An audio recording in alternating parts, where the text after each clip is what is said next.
लक्ष द्या. आपलं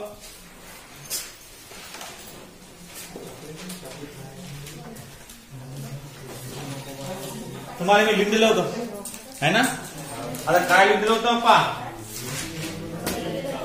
oxygen and the compound of oxygen घेऊन चालू होतं आपलं है ना.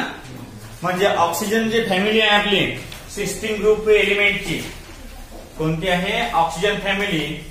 त्यामध्ये ऑक्सिजन पासून काय काय करायचे आणि ऑक्सिजन पासून कोणकोणते कंपाऊंड तयार होतात.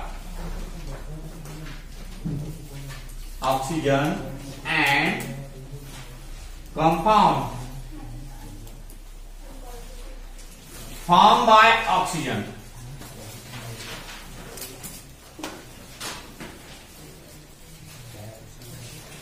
ऑक्सिजन आणि ऑक्सिजन पासून कोणकोणते कंपाऊंड तयार होतात ते पाहणार आहोत आपण.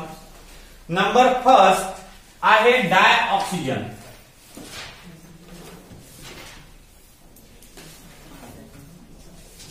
आता डाय ऑक्सिजन म्हणजे O2. तुम्ही याला ऑक्सिजन मॉलिक्यूल सुद्धा म्हणू शकता. तुम्ही याला ऑक्सिजन मॉलिक्यूल सुद्धा म्हणतात. हा पहा आता डाय ऑक्सिजन मध्ये काय काय लिहिलं आपण. पहिल्यांदा त्याची प्रिपरेशन पाहिली. काय पाहिली प्रिपरेशन. लक्ष द्या. When oxygen containing salt is heated in presence of MnO2 gives dioxygen. म्हणजे त्याच्या साल्ट सोबत ऑक्साइड प्रेझेंट असतात. म्हणजे twice AClO3 in presence of heat and MnO2. लक्ष द्या.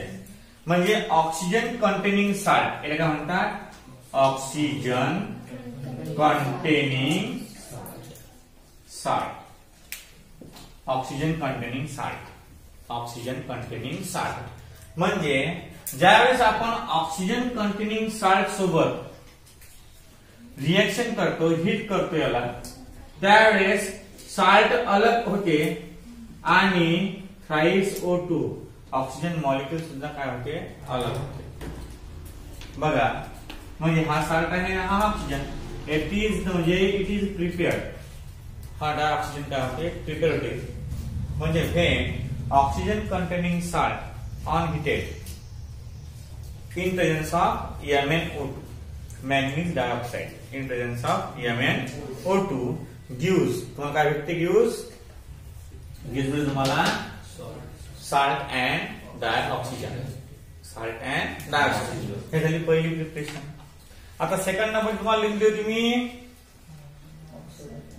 From oxide of metal. काय फ्रॉम ऑक्साइड ऑफ मेटल. आता oxide of metal म्हणजे तुम्हाला मी पहिले सांगितलं की या अर्थच्या क्रस्ट मध्ये खूप प्रकारचे मेटल्स दबलेले असतात. ते जर बाहेर काढले आपण तर with the help of carbonate with the help of sulphide with the help of आपल्या ऑक्साइड याचे इम्प्युरिटीज याच्यामध्ये प्रेझेंट असतात. मग ते मेटलचं काय करायचं आपल्याला प्युरिफिकेशन करावं लागते. काय करावं लागते प्युरिफिकेशन करावं लागते. आणि प्युरिफिकेशन केल्यावर तर आपल्याला डायऑक्सिजन भेटते. मग मेटलच्या ऑक्साइड पासून डायऑक्सिजन फॉर्म करणं हे आपली सेकंड मेथड आहे. म्हणजे सेकंड मेथड आहे form oxide of metal. Oxides of metal. मेटलच्या ऑक्साइड पासून डायऑक्सिजन तयार करणं. याच्यामध्ये रिएक्शन दिलं तुम्हाला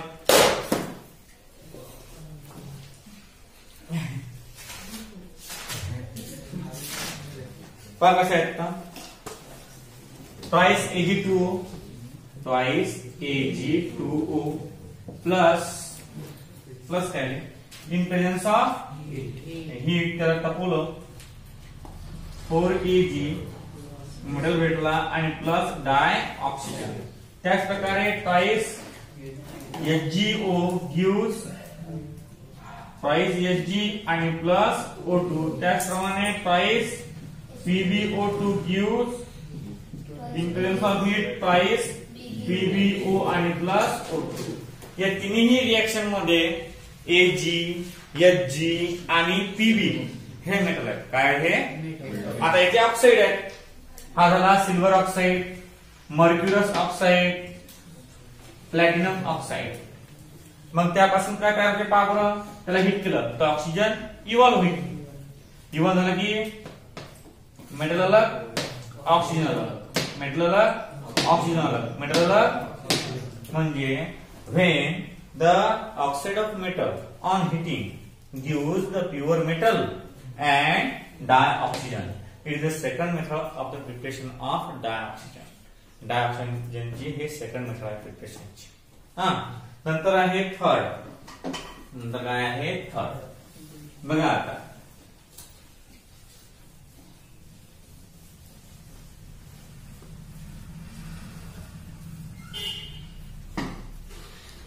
थर्ड मेथड आहे आपली on decomposition of hydrogen peroxide in presence of catalyst such as finally divided metal and manganese dioxide. म्हणजे ज्यावेळेस आपण हायड्रोजन पेरोक्साइड ट्वाइस H2O2 हा झाला हायड्रोजन पेरोक्साइड, याला आपण डिकम्पोज करतो. डिकम्पोज म्हणजे अलग अलग विघटीकरण विघटीकरण in presence of MnO2 gives काय भेटते आपल्याला अँड हीट ट्वाइस H2O आणि प्लस त्यापासून पाणी आणि ऑक्सिजन मिळते. आता हायड्रोजन पेरोक्साइडचा फॉर्म्युला काय असते, हायड्रोजन पेरोक्साइड म्हणजे H2O. आता हायड्रोजन पेरोक्साइड म्हणजे काय तुम्हाला, हायड्रोजन पेरोक्साइड म्हणजे तुम्हाला समजा एखादी जखम लागली, त्या जखमेवर ते पहिल्यांदा पांढरं पाणी टाकतात, it is a peroxide, this peroxide. आणि त्यापासून जर आपण ते जखमेवर टाकलं तर ऑक्सिजन घेईल आणि जे वॉटर आहे ते त्याला सफा करतो. Hydrogen peroxide in presence of MnO2 water आणि डायऑक्सिजन तुम्हाला मिळते. It is the third preparation of the dioxygen. आता इलेक्ट्रोलिसिस. इलेक्ट्रोलिसिस म्हणजे पाण्यामधलं. इलेक्ट्रोलिसिस म्हणजे काय होते, पाण्यामधलं. पार लक्ष द्या. इलेक्ट्रोलिसिस म्हणजे काय होते, dioxygen can be prepared on a large scale by electrolysis of water when hydrogen is liberated at cathode and oxygen at anode. म्हणजे पाण्यामध्ये जर आपण दोन इलेक्ट्रोड टाकले, पाण्यामध्ये दोन इलेक्ट्रोड जर टाकले आपण, तर त्यापासून काय मिळते पहा, हायड्रोजन गॅस बाहेर निघते आणि ऑक्सिजन गॅस सुद्धा बाहेर निघते. पाणी उकळून आपण इथे टाकल्यावर उकळते निघते, त्याला इलेक्ट्रोलिसिस म्हणतात. त्याला काय म्हणतात, वॉटर मध्ये आपण इथे टाकलं तर वाफ बाहेर निघते, हायड्रोजन लिबरेट होते आणि ऑक्सिजन सुद्धा लिबरेट होते. मग त्या प्रोसेसला काय म्हणतात, इलेक्ट्रोलिसिस. म्हणजे dissociation of water with the presence of electricity. Dissociation of water in presence of electricity is called as electrolysis. अशा प्रकारे कोणती मेथड आहे ते, इलेक्ट्रोलिसिस. चौथ्या नंबरची प्रोसेस. आता बघा पुढे इंडस्ट्रियल मेथड. आता इंडस्ट्रीमध्ये ऑक्सिजनचं खूप प्रमाण वाढतं, मला माहित आहे. कारण सरकारी दवाखाने म्हणा किंवा प्रायव्हेट दवाखाने म्हणा, याच्यामध्ये ऑक्सिजनचं सिलेंडर खूप ठिकाणी युज करतात आणि ते युज करण्यासाठी त्यांचं ऑक्सिजनचं प्रिपेअर करावं लागेल ना. तर मग ते प्रिपेअर करतात इंडस्ट्रीमध्ये. हायड्रोजन आपल्या ऑक्सिजनचे सिलेंडर आणतात, ते इंडस्ट्री काय करते, कोणती एक रिएक्शन ते खाली दिली आहे तुम्हाला पहा. Dioxygen is obtain from and by first removing carbon dioxide and water vapor. In this process, dioxygen and dinitrogen and dioxygen is reaction नाही आहे. इंडस्ट्रीमध्ये हे प्रोसेस करतात. कोणती प्रोसेस करतात, की त्यापासून तुम्हाला नायट्रोजन आणि ऑक्सिजन सोबत मिळतात. म्हणजे तुम्हाला नायट्रोजनच्या ऑक्साईड पासून दोन प्रकारचे पदार्थ भेटतात. आता नायट्रोजन हा मेटल आहे काय, नाही. ऑक्सिजन हा मेटल आहे काय, नाही. मग दोघांपासून जो बनणारा आहे तो मेटल असणार काय, नाही. मग हा जो नॉन मेटल आहे, नॉन मेटल पासून तुम्हाला डाय नायट्रोजन आणि डाय ऑक्सिजन प्रिपेअर करतात. कुठं, इंडस्ट्रीमध्ये. आणि त्या कारण तुम्हाला माहित आहे की नायट्रोजनचं प्रमाण खूप जास्त आहे पृथ्वीवर, आहे ना. नायट्रोजन पासून जर आपण ऑक्सिजन अलग केला तर फायद्यात पडणार ना आपण. मग तेच नायट्रोजन खत तयार करतात, युरिया वगैरे. हा म्हणजे हा नायट्रोजन यूज केला जाते, हा ऑक्सिजन यूज केला जाते. केमिकल रिएक्शन कशी करतात? केमिकल रिएक्शन मध्ये जे वेस्ट प्रोडक्ट असतात दोन्ही यूज मध्ये आले पाहिजे ना, दोन्ही यूज मध्ये आले ते इंडस्ट्रियल मध्ये असते विथ द पर्पज ऑफ काय म्हणतात, पर्पज ऑफ मनी. दोन्ही यूज केले पाहिजे आणि दोन्ही यूज होतात, त्याला म्हणतात इंडस्ट्रियल मेथड. जे इंडस्ट्रीमध्ये चालते त्याला इंडस्ट्रियल मेथड असं म्हणतात. बघा आता पुढे काय आहे, फिजिकल प्रॉपर्टीज आहे. काय आहे? Physical properties. Physical properties, dioxygen is colourless. तुम्हाला कलर दिसते का डायऑक्सिजनचा? इथे कलर वापर आहे, हिरव्या कलरचा चालला, असं काही समजते का तुम्हाला? नाही. नंतर ऑर्डरलेस गॅस, वास येत नाही याचा. किती वेळ वास घेतो आपण? डायऑक्सिजनचा वास येते काय? नाही. पहा आता पुढे.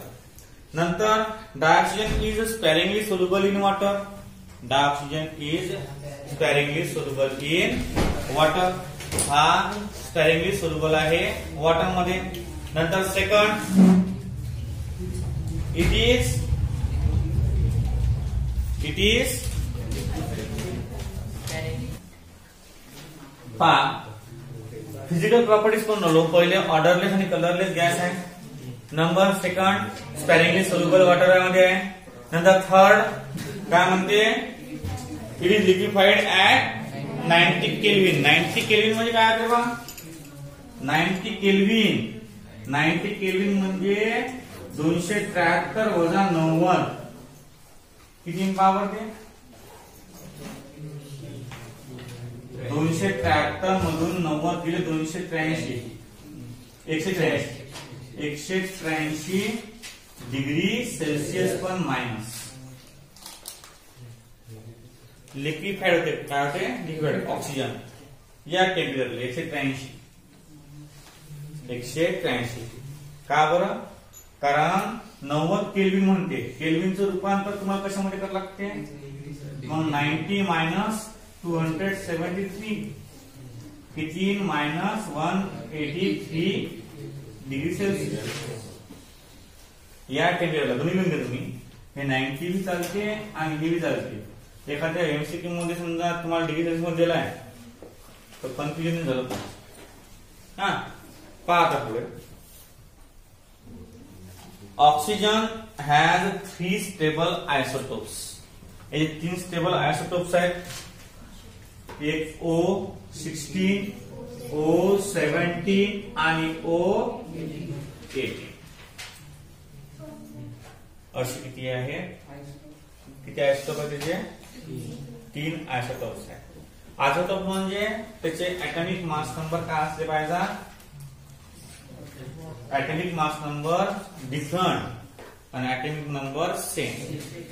टोप्स म्हणजे वरचे डिफरन्स, वरचे डिफरंट, खालचे सेम, त्याला म्हणतात आयसोटोप्स. त्याला काय म्हणतात? आयसोटोप्स. आता पुढे पहा काय आहे.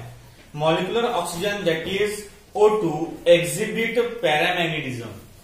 जो O2 आहे त्या O2 मध्ये 2 अंतर इलेक्ट्रॉन असतात, त्यामुळे तो पॅरामॅग्नेटिक प्रॉपर्टी शो करतो.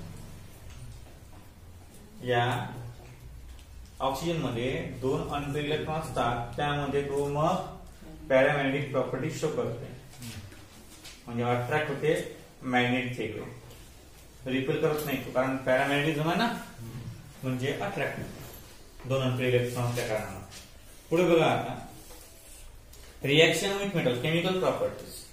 ऑक्सिजन ज्यावेळेस तर एकदम नॉर्मलची गोष्ट आहे, आपण आठवड्यापासून पाहून राहिलो की लोखंड असते बाहेर, त्याच्यावर ऑक्सिजनची प्रक्रिया झाली काय होते, त्या मेटलचा ऑक्साईड तयार होते.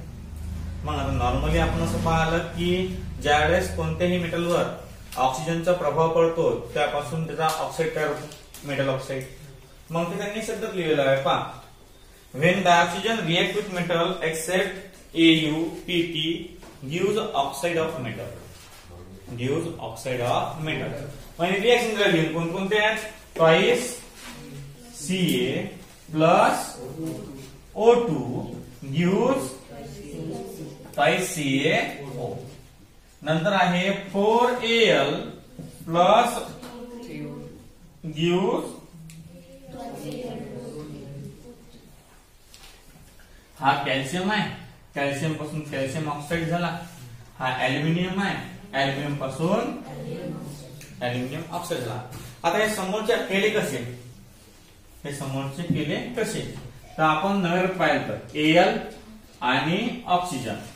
एल चा किती आहे, एल ची संयुजा म्हणजे व्हॅलेन्सी किती आहे 3, ऑक्सिजन ची किती आहे 2, परंतु O2 आहे कारण किती 4 आहे ना. एका ऑक्सिजनची आपल्या व्हॅलेन्सी 2, 2 ऑक्सिजनची किती होईल 4, तर डायरेक्ट क्रॉस मल्टिप्लिकेशन केलं तर काय होईल,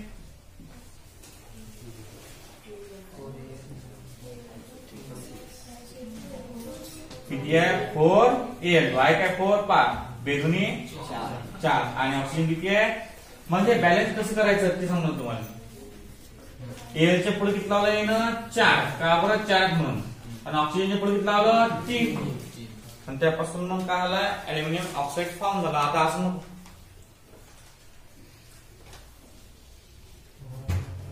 काय आला ऍल्युमिनियम ऑक्साईड फॉर्म झाला, काय आला ऍल्युमिनियम ऑक्साईड फॉर्म. आता पुढे बघा reaction with non metal, reaction with non metal.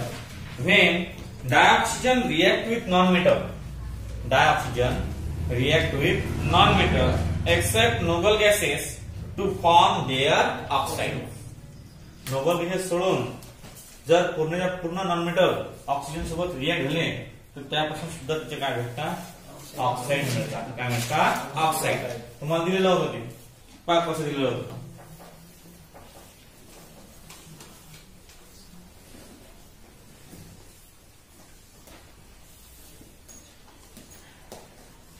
तुम्हाला लिहून दिलेलं होते कारण मी ग्रुपवर फोटो पाठवले होते तुम्हाला, तुम्ही लिहिले असतील ते.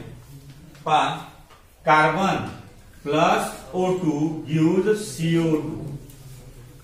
नंतर आहे P4 plus 5O2 gives P4O10. P4O10. आणि नंतर हे झालं हा बी नॉन मेटल कार्बन आणि फॉस्फरस नॉन मेटल. ऑक्सिजन सोबत जी अभिक्रिया झाली म्हणजे केमिकल रिएक्शन झाली त्यापासून काय भेटते कार्बन डायऑक्साईड आणि फॉस्फरस ऑक्साईड. हा तोच ते फॉस्फरस ऑक्साईड किंवा मग tetra phosphorus deca oxide, tetra phosphorus deca oxide. हा पहा अशा प्रकारचे आहे रिएक्शन विथ सम कंपाऊंड. आता बाकीच्या उरलेले जे आहेत त्या कंपाऊंड सोबत डायऑक्सिजनची रिएक्शन आहे. नंबर फर्स्ट काय आहे झिंक सल्फेट. कोणता आहे तर झिंक सल्फेट सोबत आपण जर झिंक सल्फेट सोबत ऑक्सिजनची रिएक्शन केली त्याला हिट केलं तर आपल्याला झिंक ऑक्साईड भेटते. काय भेटते आणि twice SO2 carbon sulphur dioxide बाहेर निघते. झिंक सोबत झिंक काय आहे सांगा बरं मला मेटल. आता मला सांगा मेटल जवळून जर रिएक्शन केलं काय भेटते आपल्याला मेटलचे ऑक्साईड आहे. का मेटलचे ऑक्साईड आहे. नंतर सेकंड आहे reaction with methane. Reaction with methane काय दिलं तुम्ही सांगा बरं CH4 plus twice O2 gives CO2 plus H2O. जमला. म्हणजे पाठ ज्यावेळेस मिथेन हा मिथेन काय आहे नॉन मेटल आहे. नॉन मेटल रिएक्ट होते कोणासोबत ऑक्सिजन सोबत. हात काढतो 5 मीटर उभा काय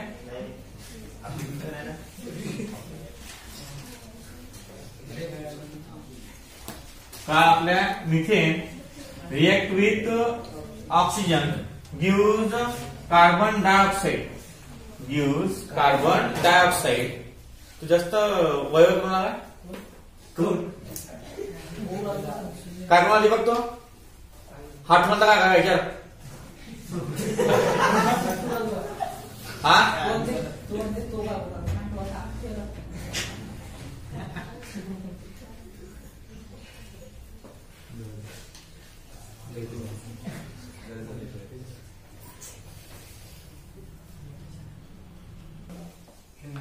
पाठ काय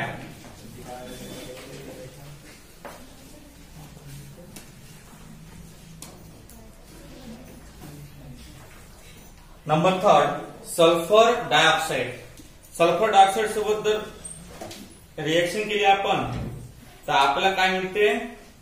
सल्फर ट्रायऑक्साइड भेटते. पहा भेटते का? ऑक्सिजनची ऑर्गन ऑक्सिजन त्याच्यातून SO2 च्या ठिकाणी SO3 येते ना. पॉवर रिएक्शन कशी येते आहे ना. मग पहा आता नंतर आहे HCl सोबत. When HCl react with